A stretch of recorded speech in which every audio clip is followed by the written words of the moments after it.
Ahan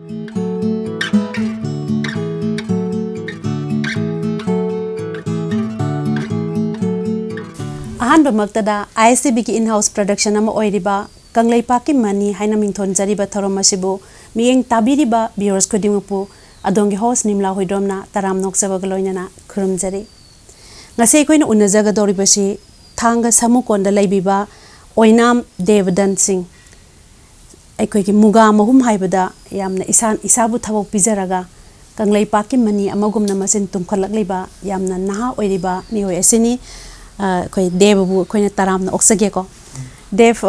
ISCB gi Kangleipakki mani da do masaruk ya biona koi na hangachaw matam da haro ya bi bagi tam han amuk ta thagar pa phongdok sage do koi gi viewers kudi makna dev si kana no hai bado soidna makke khangning angani ba ko ado aina di ming budi taksagre de isana isa jam tang satak bi ai ta hajarak ai isa gi ming Oinam Devdan adoga ya thanga samkon de kini adoga ai gi apokpa gi mingna Oinam Kumar apokpi gi mingna Oinam Khomai ai hauji couple changjare ai gi nupi gi mingna Oinam Chawbudebi aduga isa nupi imsu leijare ai khoi sini naw punna mari pokchabani nupi ahum aduga ai nipa ithandan hauji couple su sangen takpire ko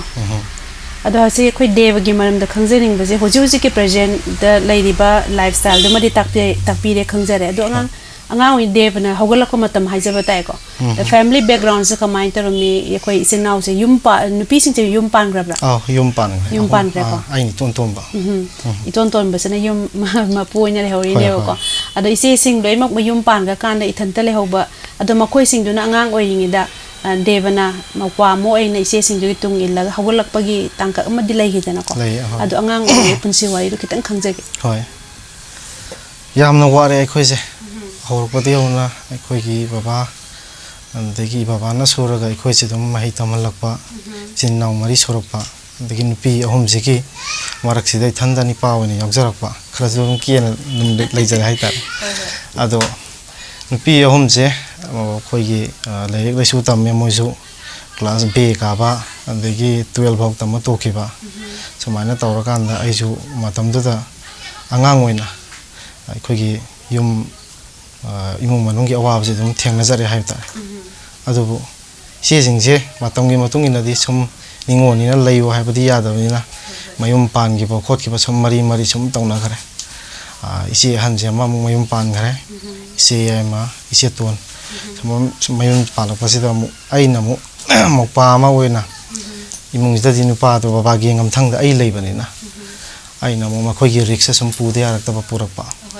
aduna masteda hojing matam sida nupi yemna luhungba matamda magi changdaba yadaba mapon masai sigumbagi maya ama sum waringa I mathak sida asi ngamna honarakpa ado makhoi luhungba lurba matung sida mu masteda ikoi araiba kharadegi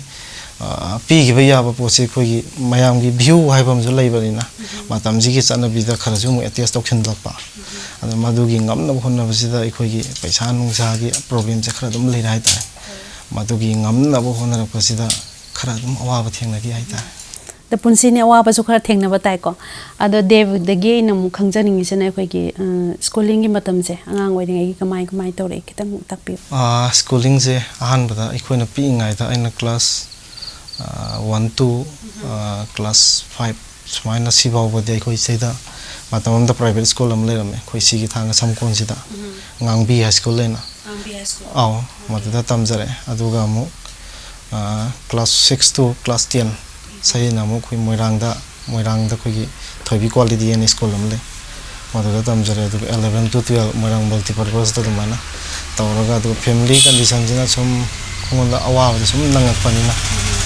sum makha tak sat adu ngasai babana suraga khoi loi kumaina hingak panina takpi gi ko babana maruina thanga mai kai sida khoina tajabada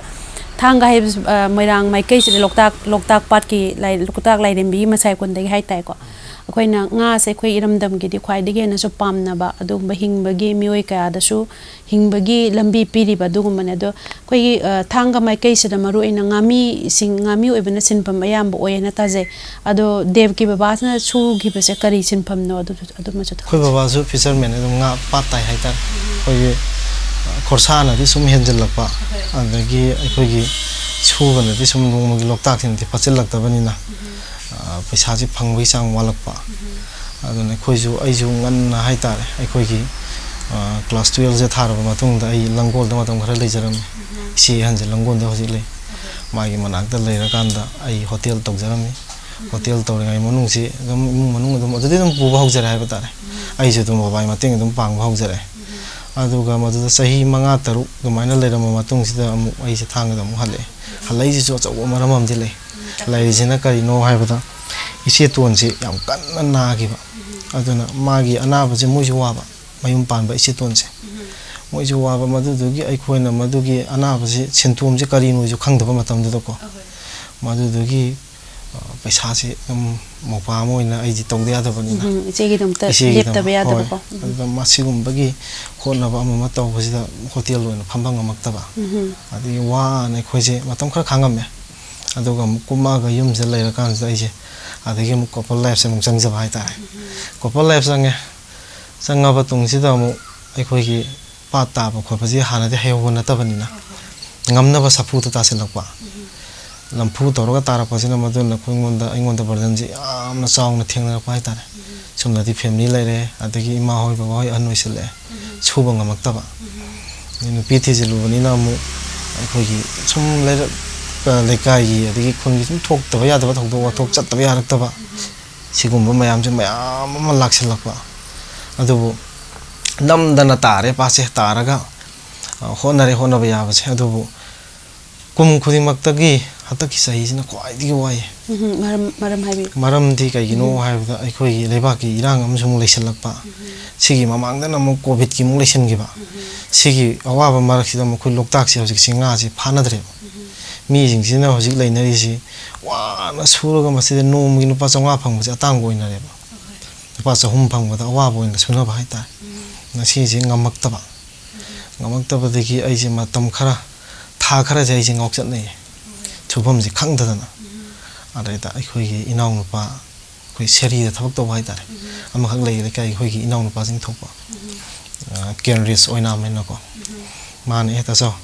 nang chwai sum lei budi yaroi sum family support abanina hojiti nang si chwai nei nong tang chainam tang thabam tang na torke nang tang lei yengara and haibi bai tare Kenris Oinam se sumaju thanga degi du moida thanga degi ni ma che hojik seri da ma che thabak to angang ni mana sumana sigi wahi do mana man takpi da hojik aina ten gi haidana khotan mahum semdan tosi magi ma pandi semjabane na mana ta jok siang tang lai bak yeng sira aina harak bai tare da ina yeng je ai je sumana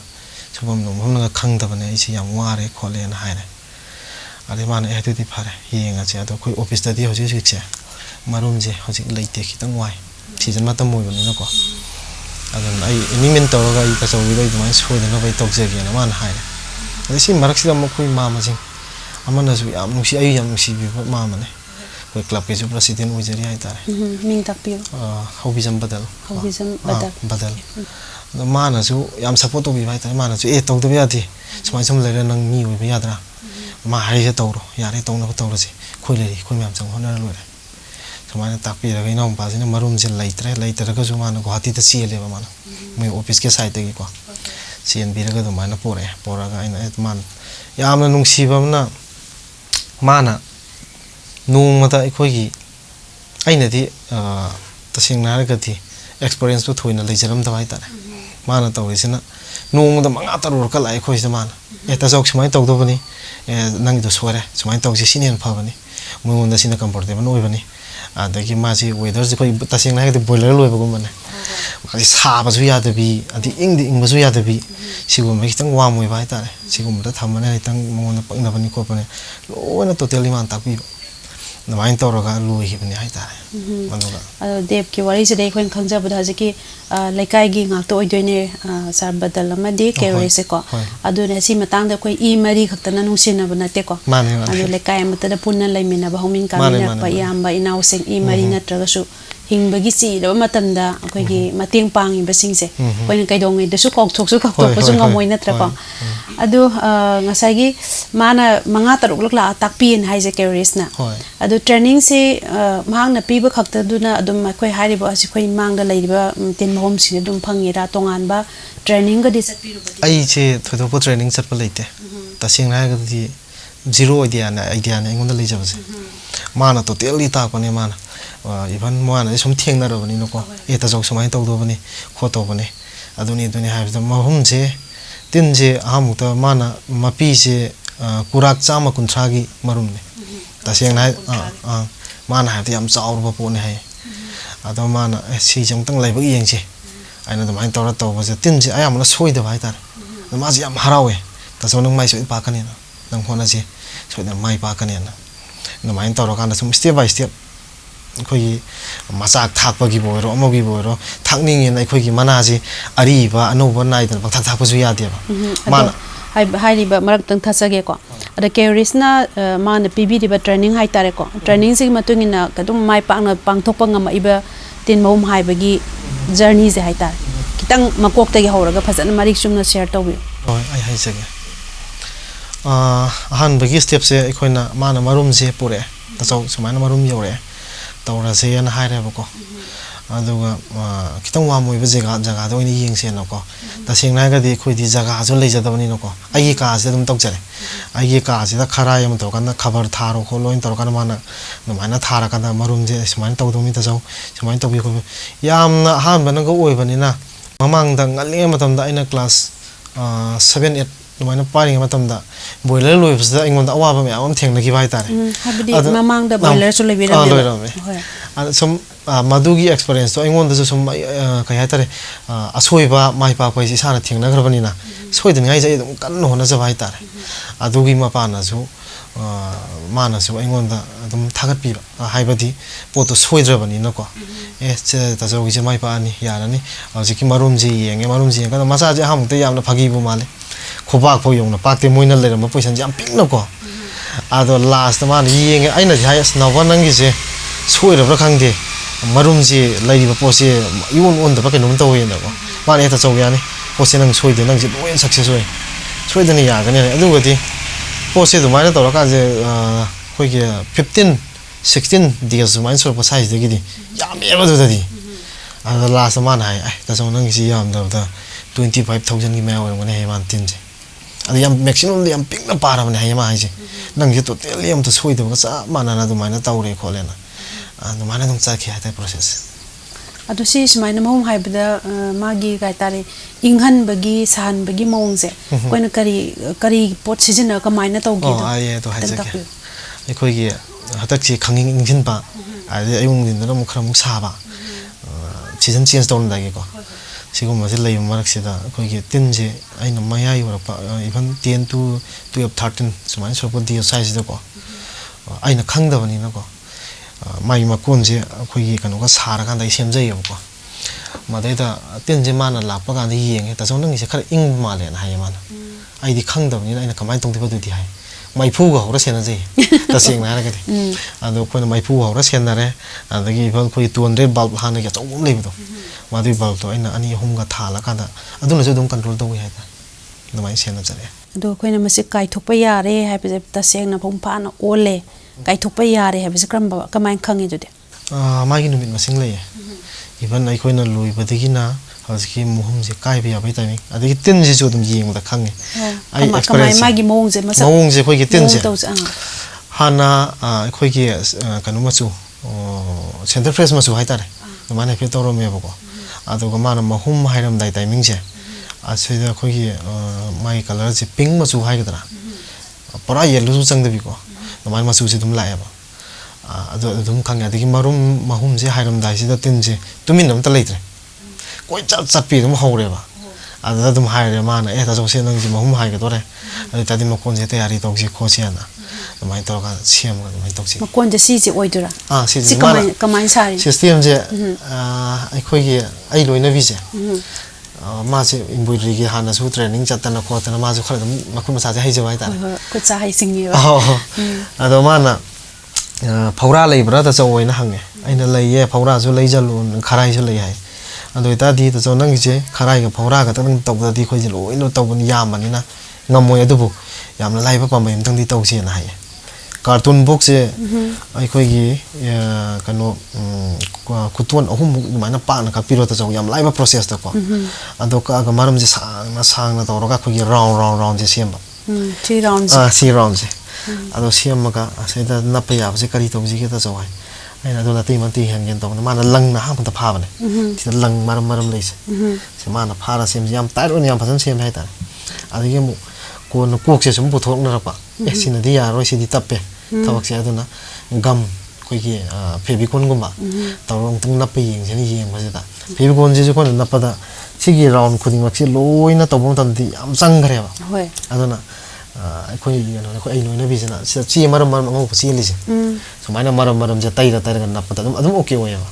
ꯑꯗꯨꯃꯥꯏꯅ ꯃꯥꯅ ꯀꯣꯛꯇ ꯄꯨꯊꯣꯛꯑ ꯑꯗꯨꯃꯥꯏꯅ ꯁꯦꯝꯕꯤꯕ ꯁꯤ ꯁ꯭ꯇꯦꯄꯂꯔꯁꯤꯅ ꯀꯩꯅꯣ ꯄꯨꯟꯖꯟꯕꯒꯤꯅꯦꯕ ꯑꯗꯨꯃꯥꯏꯅ ꯁꯦꯝꯃꯦ okay ꯑꯗꯣ ꯍꯧꯖꯤꯛꯁꯤ ꯃꯄꯨꯡ ꯐꯥꯅ ꯃꯣꯏꯁꯦ ꯂꯣꯛꯄ ꯌꯥꯔꯕ ꯍꯥꯏꯕꯗꯨ ꯑꯣꯏ ꯅꯠꯇ꯭ꯔꯥ ꯌꯥꯔꯦ ꯑꯗꯣ ꯂꯣꯛꯄ ꯌꯥꯔꯦ ꯂꯣꯛꯄ ꯌꯥꯔꯒꯗꯤ ꯑꯩꯈꯣꯏꯅ ꯀꯔꯤꯒꯨꯝꯕ ꯊꯕꯛ ꯑꯃ ꯄꯥꯏꯕ ꯃꯇꯝꯗ ꯃꯗꯨ ꯁꯦꯟꯃꯤꯠꯂꯣꯟ ꯑꯃ ꯑꯣꯟꯊꯣꯛꯇ꯭ꯔꯒꯗꯤ ꯃꯈꯥ ꯊꯕꯛ ꯑꯃ ꯄꯥꯏꯕꯁꯦ ꯋꯥꯗꯣꯏꯅꯦ ꯑꯗꯨ ꯑꯣꯏꯇꯥꯔꯒꯗꯤ ꯁꯤꯒꯤꯁꯦ ꯃꯥꯔꯀꯦꯇꯤꯡꯗꯤ ꯀꯃꯥꯏꯅ ꯇꯧꯏ ꯃꯥꯔꯀꯦꯇꯤꯡꯁꯦ ꯇꯁꯦꯡꯅ ꯍꯥꯏꯔꯒꯗꯤ ꯍꯧꯖꯤꯛꯁꯦ ꯃꯨꯒꯥꯁꯦ ꯑꯩꯈꯣꯏ ꯃꯩꯇꯩꯗꯗꯤ ꯌꯥꯝꯅ ꯚꯦꯂꯨ ꯂꯩꯕ ꯄꯣꯠ ꯑꯃ ꯑꯣꯏꯔꯛꯄ ꯇꯁꯦꯡꯅ ꯍꯥꯏꯔꯒꯗꯤ ꯑꯀꯦ ꯑꯃꯧꯗ ꯑꯩꯈꯣꯏꯒꯤ ꯃꯩꯇꯩ ꯅꯨꯄꯤꯁꯤꯡꯁꯤꯅ ꯐꯤꯗ ꯑꯗꯒꯤ ꯐꯅꯦꯛꯇ ꯏꯚꯟ ꯅꯤꯄꯥꯗꯐꯥꯎꯗ ꯑꯩꯈꯣꯏꯒꯤ ꯐꯩꯖꯣꯝꯗ ꯁꯤꯖꯤꯟꯅꯔꯦꯕ ꯁꯤ ꯂꯣꯏꯅ ꯚꯦꯂꯨ ꯑꯣꯏꯔꯛꯄ ꯑꯗꯒꯤ ꯃꯤꯁꯤꯡꯁꯤ ꯃꯇꯝ ꯑꯃꯗꯅ ꯏꯃꯨꯡ ꯑꯃꯗ ꯅꯨꯄꯤ 3 ꯂꯩꯔꯒꯁꯨ ꯁꯨꯐꯝ ꯅꯣꯝꯐꯝ ꯈꯪꯗꯕꯤ ꯃꯦꯃꯥꯟ ꯍꯥꯏꯗꯕꯤ ꯁꯨꯝ ꯄꯪꯂꯩ ꯂꯩꯅꯔꯝꯕ ꯍꯥꯏꯇꯥꯔꯦ ꯍꯧꯖꯤꯛꯅ ꯂꯥꯏꯔꯤꯛ ꯂꯥꯏꯁꯨꯁꯦ ꯃꯁꯥꯅꯁꯨ ꯀ꯭ꯋꯥꯂꯤꯐꯥꯏ ꯂꯣꯏ ꯑꯣꯏꯅꯕꯅꯤꯅ ꯄꯩꯁꯥꯁꯦ ꯆꯪꯗꯕ ꯌꯥꯗꯕ ꯄꯣꯠ ꯑꯃ ꯑꯣꯏꯔꯛꯄ ꯑꯗꯨꯅ ꯑꯩꯈꯣꯏꯒꯤ ꯊꯥꯡꯒ ꯃꯅꯨꯡꯁꯦ ꯍꯥꯟꯅꯗꯤ ꯀꯌꯥꯕꯨ ꯂꯩꯅꯔꯝꯗꯦ ꯍꯧꯖꯤꯛꯇꯤ ꯌꯨꯝꯗ ꯀꯣꯟ 2 ꯈꯤꯟꯕ 3 ꯈꯤꯟꯕ ꯂꯩꯇ꯭ꯔꯕꯗ ꯑꯃꯁꯤꯒ ꯑꯗꯨꯝ ꯀꯃꯟ ꯑꯣꯏꯔꯦꯕ ꯐꯤ ꯁꯥꯕꯁꯦ ꯑꯗꯨꯝ ꯃꯔꯥꯡ ꯀꯥꯏꯔꯦꯕ ꯑꯩꯅ ꯁꯤ ꯂꯣꯏꯔꯦ ꯁꯤ ꯇꯧꯔꯦ ꯍꯥꯏꯕꯁꯤꯗ ꯃꯣꯏ ꯑꯣꯏꯅ ꯃꯁꯥꯒ ꯂꯥꯛꯑꯒ ꯂꯣꯏꯅ ꯂꯪꯁꯦ ꯂꯧꯖꯍꯧꯒꯦ ꯑꯗꯣ ꯑꯩꯅ ꯁꯤ ꯇ꯭ꯔꯥꯏꯌꯦꯜ ꯑꯣꯏꯅ ꯌꯦꯡꯖꯕꯅꯦ ꯁꯤ ꯆꯤꯡꯉꯒ ꯍꯥꯟꯅ ꯌꯦꯡꯕꯅꯦ ꯁꯤ ꯐꯥꯔꯁ ꯇꯥꯏꯝ ꯑꯣꯏꯗꯣꯏꯕ ꯐꯥꯔꯁ ꯇꯥꯏꯝꯅꯦ ꯁꯤ ꯑꯩꯈꯣꯏꯅ ꯑꯃꯨꯛꯇꯪ ꯇ꯭ꯔꯥꯏ ꯌꯦꯡꯁꯦꯅ ꯆꯤꯡꯉ ꯌꯦꯡꯕꯅꯦꯕꯀꯣ ꯑꯗꯣ ꯃꯉꯣꯟꯗ ꯃꯣꯏ ꯑꯉꯥꯡꯈꯩ ꯐꯤ ꯁꯥꯕꯁꯤꯡꯗꯨꯅꯁꯨ ꯃꯣꯏꯅꯁꯨ ꯀꯥꯔꯛꯑꯦ ꯌꯦꯡꯕꯤꯌꯦꯕꯀꯣ ꯁꯤꯗꯤ ꯌꯥꯝ ꯐꯔꯦ ꯁꯤ ꯑꯩꯈꯣꯏ ꯂꯧꯖꯒꯦ ꯑꯩꯅ ꯍꯥꯏꯌꯦ ꯑꯩ ꯃꯃꯜ ꯅꯨꯡꯃꯜꯒꯗꯤ ꯈꯪꯗꯦꯍꯦ ꯑꯗꯣ ꯅꯣꯏ ꯕꯖꯥꯔꯒꯤ ꯔꯦꯠ ꯑꯃ ꯂꯩꯔꯝꯒꯅꯤ ꯑꯗꯣ ꯑꯩ ꯑꯗꯨꯗꯤ ꯑꯗꯨꯝ ꯇꯥꯅ ꯑꯗꯨꯝ ꯄꯤꯖꯒꯦꯅ ꯍꯥꯏꯌꯦ ꯑꯗꯨ ꯃꯣꯏꯅꯁꯨ ꯍꯔꯥꯎ ꯀꯣꯟꯅꯔꯣꯏ ꯇꯁꯦꯡꯅ ꯍꯥꯏꯔꯒꯗꯤ ꯀꯣꯟꯅꯔ ꯗꯤꯃꯥꯟꯅ ꯍꯦꯟꯒꯠꯂꯛꯑꯦ ꯑꯣꯀꯦ ꯑꯗꯣ ꯁꯤꯒꯤ ꯄ꯭ꯔꯣꯁꯦꯁꯁꯦ ꯂꯪ ꯆꯤꯡꯊꯣꯛꯄꯒꯤ ꯄ꯭ꯔꯣꯁꯦꯁꯁꯦ ꯀꯃꯥꯏꯅ ꯇꯧꯏ ꯁꯤꯝꯇꯒ ꯇꯥꯛꯄꯤꯌꯨ ꯂꯪꯁꯦ ꯍꯧꯖꯤꯛꯀꯤ ꯏꯅꯥꯎꯅꯨꯄꯥ ꯀꯦꯅꯔꯤꯁꯦ ꯃꯥꯅ ꯍꯥꯏꯌꯦ ꯑꯍꯥꯟꯃꯨꯛꯇ ꯇꯥꯆꯧ ꯌꯥꯝꯅ ꯂꯥꯏꯗ ꯑꯩ ꯑꯗꯨꯝ ꯍꯥꯏꯒꯦ ꯍꯥꯏꯌꯦ ꯃꯥꯅ ꯏꯁꯤꯡꯗ ꯁꯥꯏ ꯇꯧꯕ ꯈꯣꯠꯄꯅꯦ ꯅꯤꯌꯣꯝꯁꯦ ꯇꯥꯛꯀꯥꯟꯗ ꯑꯍꯥꯟꯃꯨꯛꯇ ꯑꯩꯈꯣꯏꯒꯤ ꯑꯩ ꯂꯣꯏꯅꯕꯤꯁꯤꯅ ꯍꯥꯟꯅ ꯇ꯭ꯔꯥꯏꯌꯦꯜ ꯑꯣꯏꯅ ꯌꯦꯡꯉꯦ ꯌꯥꯅꯤ ꯇꯩꯃ ꯌꯥꯅꯤ ꯁꯤ ꯇꯧꯕ ꯌꯥꯅꯤ ꯍꯥꯏꯔꯦ ꯑꯗꯒꯤ ꯃꯥꯅ ꯑꯃꯨꯛ ꯃꯦꯆꯤꯟꯁꯨ ꯂꯩꯌꯦ ꯇꯥꯆꯧ ꯃꯦꯆꯤꯟ 2 ꯂꯩ ꯑꯩ ꯄꯣꯔꯛꯀꯦ ꯑꯗꯨꯝꯇꯪ ꯇ꯭ꯔꯥꯏ ꯌꯦꯡꯁꯦꯅ ꯇꯧꯕꯁꯤꯗ ꯑꯍꯥꯟꯃꯨꯛꯀꯤ ꯇꯧꯕꯗꯣ ꯈꯤꯇꯪ ꯐꯨꯠꯂꯣꯏꯕ ꯋꯥꯠꯂꯦ ꯑꯗꯣ ꯃꯦꯆꯤꯟꯗꯨ ꯂꯥꯛꯄꯗꯗꯤ ꯑꯗꯨꯝ ꯌꯥꯝ ꯂꯥꯏꯅ ꯑꯗꯨꯝ ꯂꯣꯏꯅ ꯇꯧꯕ ꯌꯥꯔꯦ ꯍꯥꯏꯇꯥꯔꯦ ꯃꯦꯆꯤꯟ ꯑꯣꯏꯅ ꯇꯧꯔꯦꯕ ꯑꯗꯣ ꯄ꯭ꯔꯣꯁꯦꯁꯁꯦ ꯀꯃꯥꯏꯅꯗꯤ ꯆꯤꯡꯊꯣꯛꯏꯅꯣ ꯀꯅꯥꯒꯨꯝꯕ ꯈꯪꯗꯕ ꯑꯃꯅ ꯗꯦꯕꯀꯤ ꯁꯤꯒꯤ ꯄ꯭ꯔꯣꯒ꯭ꯔꯥꯝꯁꯦ ꯌꯦꯡꯕ ꯀꯥꯟꯗꯀꯣ ꯁꯤꯗꯤ ꯑꯩꯈꯣꯏꯁꯨ ꯇꯧꯕ ꯍꯩꯅꯤꯅ ꯗꯦꯕꯀꯤ ꯃꯇꯨꯡ ꯏꯜꯂꯒ ꯃꯥꯅ ꯇꯥꯛꯄꯤꯕꯁꯤꯅ ꯍꯦꯛ ꯏꯁꯥ ꯍꯛꯊꯦꯡꯅꯅ ꯂꯥꯛꯇ꯭ꯔꯒꯁꯨ ꯎꯕꯨ ꯎꯔꯗꯤ ꯇꯝꯅꯤꯡꯉꯗꯤ ꯑꯗꯨ ꯑꯩꯒꯤ ꯑꯣꯖꯥ ꯑꯣꯏꯗꯣꯏꯅꯦ ꯑꯗꯣ ꯗꯦꯕꯅ ꯁꯨꯈꯪ ꯈꯪꯗꯕ ꯃꯤꯁꯛ ꯑꯃꯅ ꯄ꯭ꯔꯣꯒ꯭ꯔꯥꯝꯁꯦ ꯌꯦꯡꯕꯗ ꯃꯥꯒꯤꯁꯨ ꯍꯤꯡꯕꯒꯤ ꯂꯝꯕꯤ ꯑꯃ ꯄꯨꯖꯒꯦ ꯍꯥꯏꯇꯥꯔꯒꯗꯤ ꯁꯤꯗꯒꯤ ꯂꯪ ꯆꯤꯡꯊꯣꯛꯄ ꯅꯠꯇ꯭ꯔꯒ ꯏꯆꯝ ꯆꯝꯅ ꯀꯔꯝꯕ ꯄꯥꯝꯕꯩꯅ ꯆꯤꯡꯊꯣꯛꯑꯝꯃꯤ ꯃꯦꯆꯤꯟ ꯂꯥꯛꯇ꯭ꯔꯤꯉꯩꯗ ꯑꯗꯩꯗꯤ ꯑꯗꯨꯒꯤ ꯑꯅꯤꯁꯦ ꯈꯦꯠꯅꯕ ꯑꯅꯤꯁꯦ ꯑꯗꯨ ꯑꯃꯇꯪ ꯇꯥꯛꯄꯤꯌꯨ ꯈꯦꯠꯅꯕꯁꯦ ꯏꯃꯥꯅ ꯍꯥꯏꯌꯦ ꯑꯩꯈꯣꯏ ꯃꯥꯍꯣꯏꯁꯨ ꯃꯇꯝ ꯑꯃꯗ ꯃꯣꯏꯁꯦ ꯏꯃꯥꯒꯤ ꯃꯄꯥꯝꯁꯤꯗ ꯁꯤꯒꯨꯝꯕꯁꯦ ꯌꯥꯝ ꯇꯧꯔꯝꯃꯦꯅ ꯍꯥꯏꯌꯦꯕꯀꯣ ꯑꯗꯣ ꯃꯣꯏꯅ ꯇꯧꯕꯁꯦ ꯌꯥꯝ ꯋꯥꯅ ꯆꯐꯨꯗꯀꯥꯟꯗ ꯃꯣꯏ ꯆꯐꯨꯗꯒꯥꯁꯦ ꯇꯧꯔ ꯁꯦꯝꯕ ꯈꯣꯠꯄ ꯌꯥꯝ ꯇꯧꯔꯝꯕ ꯃꯥꯜꯂꯦꯀꯣ ꯌꯥꯝ ꯋꯥꯅ ꯇꯧꯔꯛꯑꯦꯅ ꯍꯥꯏꯌꯦ ꯑꯗꯣ 이마주 어떤 강해 아시기 랑 떠보자 아야만은 디어직시 누구나 강디 강나라번 미싱지고 날랑지 가마이나 라이노 가마이나 송아이노 하이지 아두 아이 experience 기타 아이 강제보다 좀 하이저게 보고 아이코이 mahumje khoi ki tinji yaung yaung na khona kana to bose nu ngai te bo ai bi tinji na mo manung po khai ra ga mai ma chu ji thijin bai da lang ji da ko ai eng khona tor pa nu ngai te le ba tinji loin lok thu ya lok thu ga si ju ai experience na ti nong pa sin tak pi bani ko tinji han lok thu ado khoi ki phot pa khot pa di even su ba gi kan om su lai ri ado gu ma ga to tor ka si da process se do mai na tak pi ado ai gi wa khan da di machine na di am phare ꯑꯩꯈꯣꯏꯒꯤ ꯋꯥꯕꯩ ꯆꯥꯡꯁꯦ even ꯅꯨꯄꯤ ꯑꯃꯅ ꯅꯣꯡꯃꯒꯤ ꯐꯝꯃꯒ ꯃꯥꯅ ꯇꯧꯕ ꯃꯇꯝꯗ ꯃꯦꯆꯤꯟꯁꯤꯗꯀꯣ machine ꯅꯠꯇꯕꯤꯗ ꯆꯨꯝꯅ ꯑꯩꯈꯣꯏꯒꯤ ꯍꯥꯟꯅꯒꯤ ꯅꯤꯌꯣꯝꯁꯦ ꯇꯧ ꯇꯥꯔꯒꯗꯤ ꯀꯦꯖꯤ ꯃꯈꯥꯏ ꯈꯔ ꯍꯦꯟꯅ ꯇꯧꯔꯛꯄꯗ ꯃꯣꯏ ꯋꯥꯅ ꯊꯣꯛꯏ ꯑꯗꯨꯕꯨ ꯃꯦꯆꯤꯟꯁꯤꯗꯗꯤ ꯏꯚꯟ ꯑꯗꯨꯝ ꯈꯔ ꯑꯗꯨꯝ ꯉꯝꯃꯦ ꯍꯥꯏꯇꯥꯔꯦ ꯀꯌꯥꯃꯨꯛꯇꯤ ꯉꯝꯃꯤ ꯄꯨꯡ ꯀꯌꯥꯃꯨꯛꯀꯤ ꯃꯅꯨꯡꯗ ꯀꯌꯥꯝ ꯄꯨꯊꯣꯛꯄ ꯉꯝꯃꯤ ꯊꯕꯛꯁꯦ yumgi leiba nupi angangsing na mapung oina tawre tawsina kaigino ta aigi bu aidi sina soborom da chendok sensin sedum ai hona jare ado sigil langi ama magisi akhoi angangsing na sedum tawjare haitare ko moina taw ado moina taw matam da poche even pung ahum phambada nongmagi ko pung ahum dam phambada akhoi keji magi sang सी चांगे तुम फंगने लाये अब यामना high तरी बेगिनी को high देगा दिखे ना फंगने हाबी था जब तुमने अदो देम नंगा साई पन बिगी बेदो कोई थांगा माई कई से युम्मा मद योंग अनी गुम्बा लई रेना अदो सिम तांग कितंग सप्लीमेंट हाई तारे को थमजगे आई कोई मैते हाई रे कोई फुरुप सिगी दे कोई न थाई ना ममांग ngaliंगे मतम दा हाई बताए को अदो युम्मा मन लुहोंग बो मतम दा कंपल्सरी नुपी एमगी ओन पोसे हौजिकती दुम तोंगान बा यामना लई रे को फ्रीज तो कयam अतांग बनो वाशिंग मशीन तो कयam अतांग बनो दा लई रे दु मतम दुरदी इयोंग जे इयोंग हापक प्रा हापक तबरा हाई बजे फर्स्ट मैं ओन पोट येंग बदे येंग नहीं हाई गदे इयोंग से दा कंपल्सरी नुपी एमगी सिंथा पांगनी को अदुगा अखोइगी नाट के फिजोल क्या सोयन पुथोने मसे कंपल्सरी ओइनरमी हाइना ताजै अदो माइकै सिदा हौजिकान सिदा सु युम अमदा योंग अनि लै हाइरगदि याम फजन मोय इयोंग गी पोसिंग से मखल मखा कया गी पुथोमने अदुगी मरक्ट देबना ताकपिरी अखोइगी सिदा सिसुंगी ताबदा इसाना थिरुद्रगसु अखोइगी कस्टमर थिरुद्रगसु बायर्स थिरुद्रगसु मसाना लागा पोसे डिमांड तौबिररेना अदो युम खुदिंगी लेरगदि हाइगुमदना देबना पुथोए पोसे पुथोकपदा डिमांड से ngमक्तबे अवाब सोयजना मायोकनगनि हाइना खल्ले अदुरेसि इम्फाल मनुंग यौद्रगसु थांगा माइकै से सोयजना मके अदुमक यादोइनेबा अदुगा मो अखोइ नुपीगी मुगा से दम यामना फजबा सिंगलेम फिजोल ओइ नुपागिजु ताकपीगरे फैजोम दगी लेंगान दगी एवरीथिंग से मुगा न मोचिले अद मुगा से हेक अरेमबा फजबा अदु ओइना रखपनिना अखोइ सेमिलोन द सोयजना मके इम्प्रूव ति अखोइगी सोयजना हेललकनि हाइना थाजे को अदैदरा मोसि मखा ताजरकबो हंग ओइना थमजरबदा सि करamba मोंग द डेवलप तौगे हाइना सिगी सोमना पाइबिरे प्रोफेशन से को कमाइना हेना सखोटना बगी माइकै जे सलहनगे हाइबगी मिएंगदि लेबे दुमका ताकपियो लैजैये थबक से अखोई तसेंग हारगदि खोइना लैतबा तसेंग हारगदि लाइरबना मपुंग ओइ हाइतारे सिसिना तौनिंगबदि तौबो ngमदबा अदगी लाइरबैदि मिचंग लैते हाइदन तसेंग हारगदि को अखोइगी लैजदबा तौनिंगबदि म्याम लैबा थबक से अखोइगी लैरिबा प्रोसेस दगी खितंग अमु खितंग चौथप ngमगा इवन लैरिबा कंगांगना लैरिबा नहाजिंग अदगी मयाम अमा लैयबको थांगा गजसो अखोइ अंगांजिंग से यामे हजि अइना तिल लोइ छाना महुम लोइ खोले एन तौबसिदा मखोइना जो हंगबि बाइ तारे ए कमाइ तोइनो खोइसु कयुम फतारगदि खोइसु मतंग दे खोइ तौजगे खोटके हाइबसे को हजि से सोरोक त चललसु अमदा चललसु दम अंगांगैसे दम हंगबाइ तारे इवन बे का लोइसिल लगाना तौफंग खंदबि लैबो लैदन को सिगुम मयामजिंगसिना अदो अइगि ओइबा साइतदि ए तौजिदि हारगांदा अइनो दि ngमद्रेबा ngमद्रिसिना कयिनो हाइमदमदा आइगोंद पोसे चाउथुनबा अमम तौनबि पोसे तन तौ बजेसे लैतबनिनो को आइगोंद अवाबा मोरपा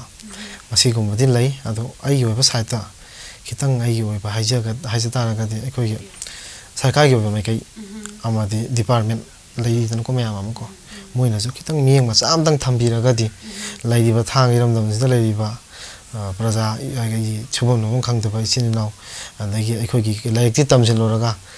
मयाम अमजु दम सिद्धि लम खुदिमतजु दम लैदनको सिगुम मयाम से मखोइगिजु खितंग कानाबरमदा पीबा से अइ साइतसु ngमगदरा हाइबसे अइ थाजबा लैजे करिगुम्बा लेंगा कि मियंग संगक्तना फाइनेंशियल सपोर्ट खरा फंगगदे होय थबा मा पांगथोक मतमदा सेल यावदन थबक सेक्ता पाइखत पे यादे अदुबु यामसु यामद्रसु financial support मसामा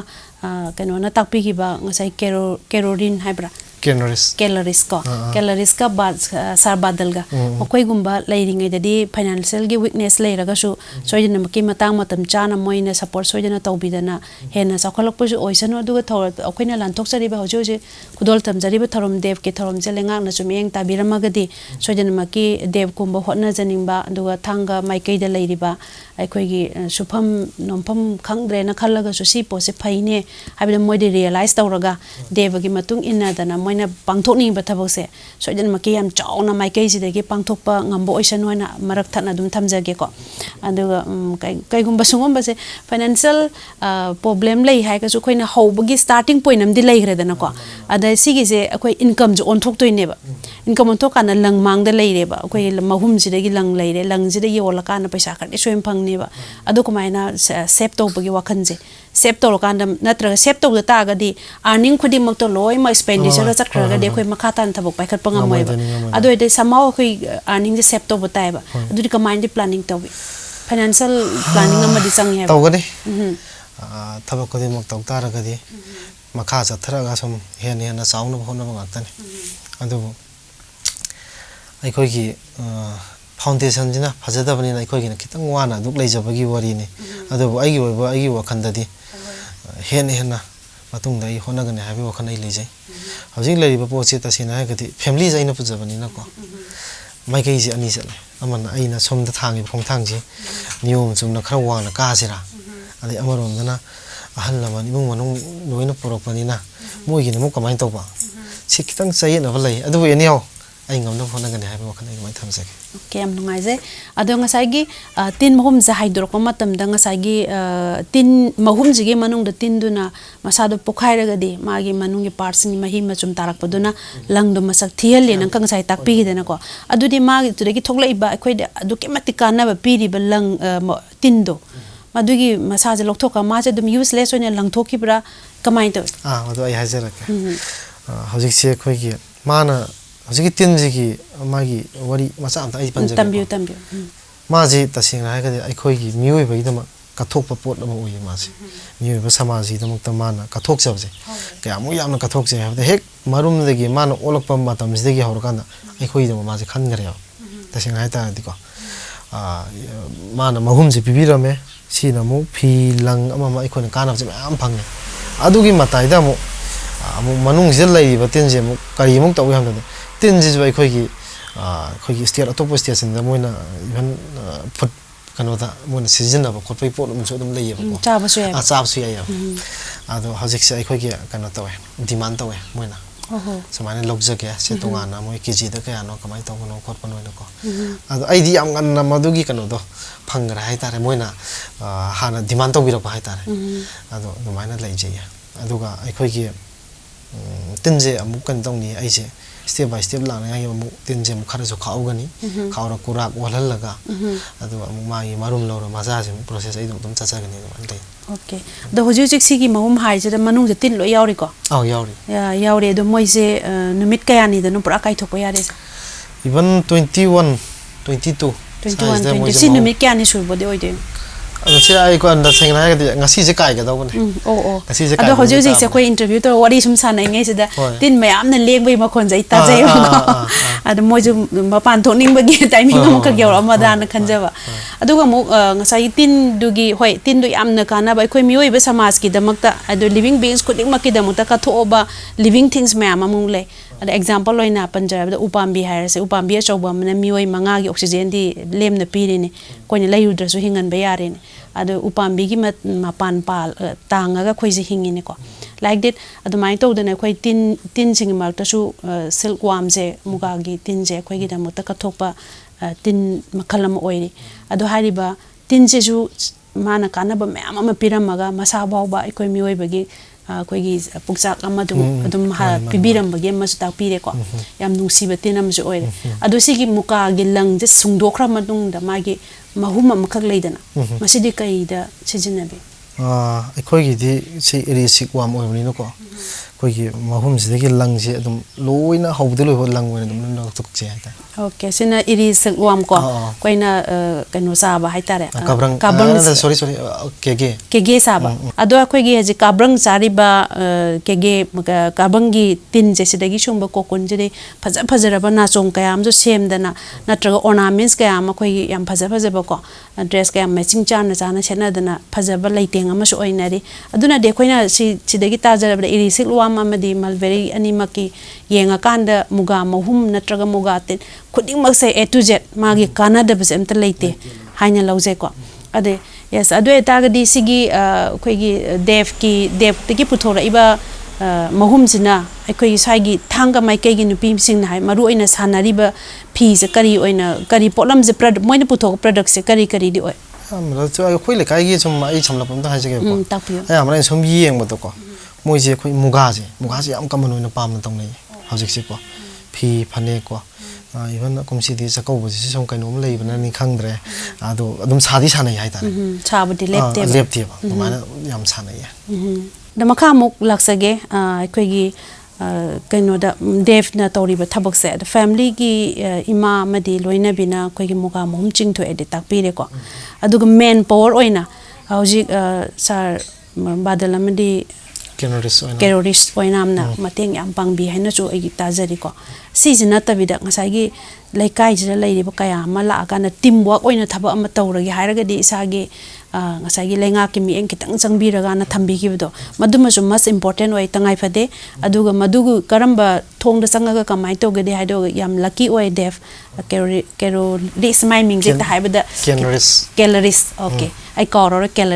calories kumba mana guide to biraga di soidana maki mai pakadra haina khale the team work sa kam yamna expand to roga di yamna nungai ba mongda kitang income so yam generate to ba isaju masak thokna hingba punsi mo oiba aduga lamdam se lay makoi bu so kon thau piraga hingminna bagi mahau se longminna ba yagani haina dikhale ai chu tumana khante yamna khoi gi even lekai amda lerak amda lekai amda thabak tawba mi gi changje yum kun leibada yum manga mai hasi tawri ba thak se ko yum manga ji yam chauna parabani adubu thabak tawda mi gi masing na di yamna dagi loktak meya da lebe khodi loktak sida pa taraga hingjaba mi sina so yamba oiba ko aduna masina nga sak sina pharak taba masigi awaba mayam je khoi family porok padadi ayamna burden na mora ko aduna hojik si mi jingje subam leitabagi suba taseng na hanaga diko pa che ta da tabagi taba ai noi da hingdabdi ya da banina sigom no no mapung oina oina pa mayam je ko aduga taseng na thabak ama mafam jida aina tawjaba yabada ai thaba amtang leijaragadi ai je soidana ai hona jage haba mi je masing adum tik yam leire bajik se ado namaina ai khoi gi ta ngasai aina jo haijagi ba khoi gi angang je lekti tamjilu ba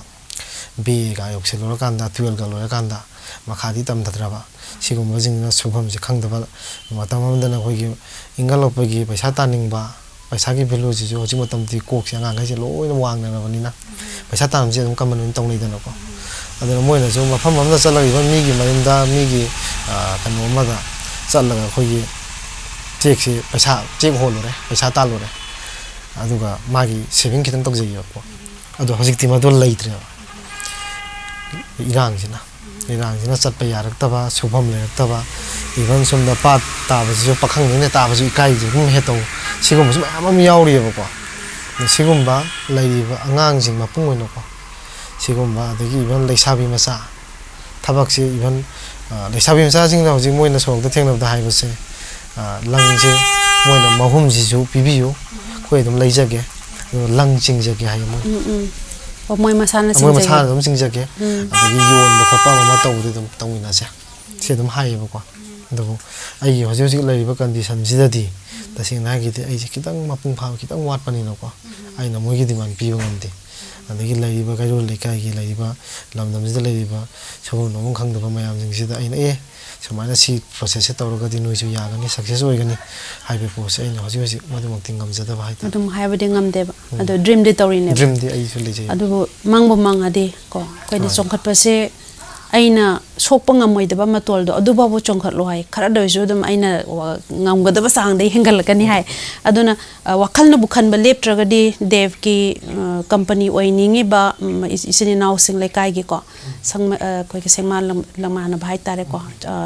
homin ka miner ko mayam suleng ani moi sing du ga soidana sigi lambi sida ma khumang chaksina tabak subang ngamgani ha bise sum wari sanaja ba da khanje adu ngasai mara mu thachage ngasai khoi gi pata ba ya den hari ba ko hoi irang so yang kale irang kaling mang na moina pata ta ba ya da ba gi maram se iramdam ngak na ba gi sakhi ba gira natraga khoi gi loktak pa chira kari taw ba gi no mai hajik nga khana ba ta de hajik ma kari marang ge no khoi gi loktak pa che ta se na matam mamda ai khoi gi baba hoina ta ri matam da moina wari libi ibung matam da ai khoi na pha ba nga ji ukabi ga se khoi kuning kuning sangi chawi ga ai no ko matam da ko ado adagi guha masa mada nga je masing khangdana phai ga ai no ko se ko masi am tawbiram ne adu miron je mithong na di helakpa adi lai ba lokta ki phibam di phachal laktaba se ko mosina chawa problem am oira kanda ai khoi ge haitare nga je laitre mi thok sin helakpa nga sin lairakta nga lekta aduna ai khoi gi mi jing jina ai nga sa haija bu mi yem ne lupa chawa ta na hona ba ji heavy work ore adagi mu kabak sabak hafet yana bada mana hona ga tan ngam ba ji lupa chahum si hena tan ngam dre ba loktak si ado itadi lupa chahum du di ban kana gumba angang jen ba imung amda ai khudam tang pi jage ba ko angang jen ba imung amda angang ji sangom ne yokpa magi angang dugi mabuk oina ba ma yusra leki paisa bu yom dre ado itar gadi ai khoi kamaina hingdagi haiba pot tor pot tasing gadi loktak si ayama mai kai loi na jik se phum kang mayam jena su phul le ba jik se kan na bodi hasi singal pa ko pa ta wi ri ko ado madu phul le na ai khona singal pa do yarani khoi mai sin lo na taw ga haiba di ya ta ba su da bi ya ta ba sigo mo mayam je ore adagi mo mi jing se tasing na ga di am wana re thangai pa ja jing so ayama loi wana re haiba tai tasing na ga di leiba ki rang ju leiba ga di su ba sat pa kan rak ta ba adagi ban kairol le kai sida no mo to ko mi yem la asung lupa lising mo phang na ba ma di nga phai ga hai ba je khoi myam ho pa yeng na ba film le na tasing thanga simak ta bo the mind to ra di ato manipur ge tai pham de kai oi ni ko ado thanga khoi gi loktak pat hai ba se iram da manipur gi di chok thok chaningai oi ba malem da maming chachari ba dugum la floating lake amani ko ado masejida mang taksalak pai pese khoi yam lai bak thiningai ni ado ne khoi gi yam ni youth oi riba young generation singna masigi matang da khoi lenga ke so yam support changi ado awareness pi bo khapna taroga masigi dum lokta kan bada hai tare ko se mateng oi mina ba so yam na mathok tai hana khanje ado mar wari se sum sanari khoi gi leiriba tin mahum sing sigi marakta dev ki so tongamba personal life ki pamjada ba mayam ma lairangani ba ko ado dev ki hobby sing je kai kai no da bi ne tum haijara ge singna tasing na ga di isai dum pamje ai ju khara dum pamje ko da ge favorite color ka gi ha ga di ai dum black se dum khara kaman dum pamje thoidok po hobby ai je leije leiraga jo ai khoi gi oiba ngam gi da ba khandi dum khaloba sumaina ayam dum ogi ba haita adubu angang oine khoine amin life hang matam da amma khatang da stuck toroga leina de ani homa dum haine adu phangau busu kaya ni phangau da busu dum kaya ni ko adu hobby atai de kai ki sei pa me ne ka ma atai de kai kai pa me atai ya pa baje lai baje han no ram baje ko gi ka no gum ba ko state ki ko police kum ba kai gum bo ba ko dum pam je force lai baje pa ma me active service ta ko active service ta do pai leite upai leite ado oi hodra ka su isana force lebe active service oi hai base maktabu leba ngak pani aduma ki moigi government ki employee mo oi draga su wakalna physically mentally khoi donga mina ba yai dum giti ko aduma thamjage aduga dev ki ngasai gi weak point gumba lakwa matam se masida kamaina stress level je kamaina divert tongna bo nei tapiyo leirangani khoi mioi bu khudimakta phana nungai phaba family amda brought up tori ba mi do adu su ma gi ju pen da ba nungai ta ba ning ba kai ba ma'am ama leiri ne ba ko adu ngasai gi financial problem khara family sida mayok na raga lai hairaga su imung manungi ima baba gi semilon da kitang kauraga su adu masanu pa moina dum lek pada thoidok na hena sara hena na khotna dum ki tawai wari di yaw da banina adu rega su ai gi oiba personal life habam leidana kai ban pamjaba kaya ma phangok da bagi ai gi aim in life ta ke phangau da be orga su kitang weak point isa se nungai te da kain khalak ko timing gi stress la idana khoise sungum as a human being ka minus stress se divert to ge da ta pi ram to se na ra ga ti thando ba ni pa ji thando se la ko biwa ji ani dang isen nau ji ani dang soram ma ga di ha bo khan je madu mata se na pok se kai hai tare imung manungi tarok pa thabak khodi mak tai thanda ni pa i thanda ora pagi awa ba je yamna thengna ba hai ta kai kai di thengnari ba yamna je dum takpiu ai hai jar ke isi luhong ba hai ba je baba i sol le ba dai ta aina ne ba moina luhong gare adu i matung isi ani luhong gare adu gi burden je dum khara dum le hawre haidokpatade nungaijadre ka sukai de khara lehore aduga amu sum thana pibaji thandorakpanina ai sahi kunthra ga mari manga sumana ai couple changjabane sumani yorokpa saise da amu yum di pandaba yaktaba amu ai amu yum panjalakpa aduna amu awaba da amu awaba sum hapsilakpa haitare ko andagi ahanjing sinasu amu ai gini haiba mating sing amaktaba haloisalakpagi tasing naragadi aina su pamjade aina laitaba aina lairaba uragasu ai mai pa ama malari singje kitang ai yamen object se hanasu ai dum khanjagiba layabako ai yum palagadi ima baba de thabak sol loige moije dum mai sewa tawjagiyana adubu awabana dum henjele honabde dum honai haitare dumaina leijaya ado ina ngasagi mioi bai bajedi du compulsory ina suma mang thamjare awaba khara sum leiba tabani ado kanda ngasagi imung manungi family gi burden du def na hotna ge habam khalliba ado ngasai wari sida thanga mai kai sida dimana henjele ai piba ngamden hairiba ado hoi ngamena su khallaje bako thabak expand tok thok tan ngamen khallaje sumna tangi thanga khatangi oina dev se hingbi doira iramda manipur gi oina hingbi gadre hingbi hoji leiba situation jidro ko ado haijabagi warini aina tawjaiba khara sida hoji ki oina di demand je ai area sida aina piba ngamdabada ngai haijabagi warini ado tasing hoji ki haijaiba ngasai na haijagiba ai mo mating macha amdang phangagadi hen extend tawraga ai market ta amada yauna se dum hona jarakane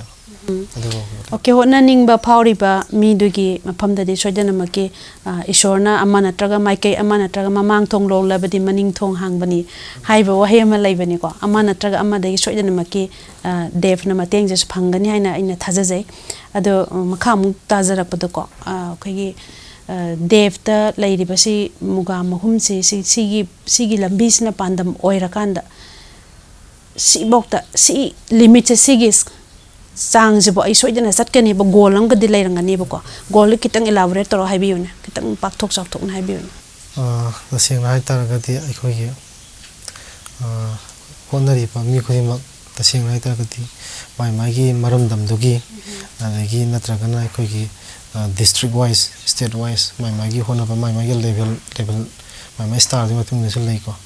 entrepreneur ma moina ai mai na mai pa pa pamse mina masakhang ba mina sakhang adumak su oina na bani ngase khoi STB gi team na Kangleipakki mani haba mani amagum ngan ba oirasanu hen arang ba mani amagum na ngala sanu hai bagi pandam dane khoi ngasi dev ko una bagi tanja longjari ba dev ki thamoi nung da kari phauri ba kari khalli ba kadai bau ba mayang ka thuoga semilon de imung gi khaktana tana samaj ki kari tawningi haina khalli bai ba punam se khangjana bagi dang da ngasi gi thorom sida dom bu nazari ba ada hojikti amu khigi training si tongan ba departmental agriculture department piba muga mom sungbagi khara jong lairangani bako adugumna di yauge kaina khanbi bidi laibra try tograba try sung tok davida adum khoi sida lairiba knowledge creation adum yare haina khanbi bra kamain to adum knowledge di adum talim gai loi ba laidi dano ko adum ai adum yaujagani hiram khodi adum yaujagani ingon experience oi bani no ko ai thabak se adum makha sa thawani adum yaujagani dumani leise okay adudi haji koigi dev ki thabak se koigi thang gi maikai de lairiba miyam singna khangju khangnare tai moi interest area se chap chana sida focus tawre hanya lawibra kamai to nga ki oina moi gi need to khetang gi oina laira natraga na dev ki sungum basana lepa leitana sumaina product se puthok pira khoi su hing bagi lambi ya lawge kai bagi interest area se moi de chap chana feel to basala kamai to yam sauna feel to ngasa ai nai jabado khoi gi hawalak pa angang sing class 12 loisalaga thabakti tobong khangdaba bega loisalaga tobong khangdaba sigum mayam ji lam khudimukta loina marang kaina leibanina andigi moi khatana tanoko ekoi gi pat sina hawraktaba mawong taraktaba sigum mayam ji khoi thanga ju masing khangdana leiyabako aduna moi gi oibo wakhan dasu kaigum ai amana mai papugi lambi ji changba ji sum khaga sum ura akanta ko tawning ba moisu tawjage karai da kamai tawbano khoisu yaujage kamai tawbano sigum ji amna lei adu process se short term na taw long term moina tawdo bose adum tik yamna dai hai tar ado wakhal duna su leptraba vision duna su tatraba adudi compulsory ekhoi je soidana mai pakani hebese ofam se matham jage aduga thanga mai ke de leiriba lairik laisu highly qualified oiba aduga khoi government ke employee de khoina mangmang uba yaba natre ko aduna self tawjaba hai tare ko entrepreneurship ama maram amada natraga amada tawraga hingbagi lambi the struggle for fitness ko our survival da khoina lakadoise masai je khoi khudimang se am perfect oina leige na khanjaba mi kya ama thanga mai kai khakta na tana iramdam sida masing khangdana lei hairiba mioi sing sida devna thorom se loisalakpaga loina na haitare ko kari kari message te pibining ai website ta gidi ai na hajening ba babu hojik se iramdam sida leipakki irang leirakpa dagi mu sahi chopa je khoi covid na maram ora kan da awa bu me am langna ba aduna masi awa bu se am sam thengna ra ba haitare the mi jing je chaning ba suning ba tawning ma se yam na wana mi jing je hing nei hai tare ai iramdam tang na tana leiba ai iramdam sigum mayam je loina thengna bani na ko ai na hajening ba de ai gi arapa mafam da salaga ai na paisa talu na tab ai gi area da ko ai gi khudam na hai ba da kangpha nai jimak tabu masagi long sing ji dum khara dum lei nei ba kamun no ko anak pa area da ai na hojik tawiba ke thara kan da masai da ai khoina tawri ba thabak se masi dum tawba mangon da so dum chen je dum marang kaina dum thokadra na khanjaba le nuna matam je manghan bi da sigum thabak si da mai on sala tawba matam da dum jo soidana mai pa kani ha base si ai thaja thamni ado hojik thorom loisalak paisa aina mu dep te khangjaning basana ngasi dep se akoina ICB gi team na unna ba yaba misak amani haina khanjaraga koi unna jari pumna maksigi credit se dev ki thabak sing jina maram oira kan pura ine kanada dipining ai credit se sai na jagi ba ai ju ima ipa lai adu ima ipa na maram di oje ai credit se ai naun pa dipining ai naun pa kan res oinam je mana namjing bi bane mangon dipining aduga ai asoya ngam je karai da soi da ge haina ngasai gi takpi tambi ba ai khwai maroi na inong pa sina su takpi re aduga mo hojiki hobizam badal la ba mangon da moi ani se smane pining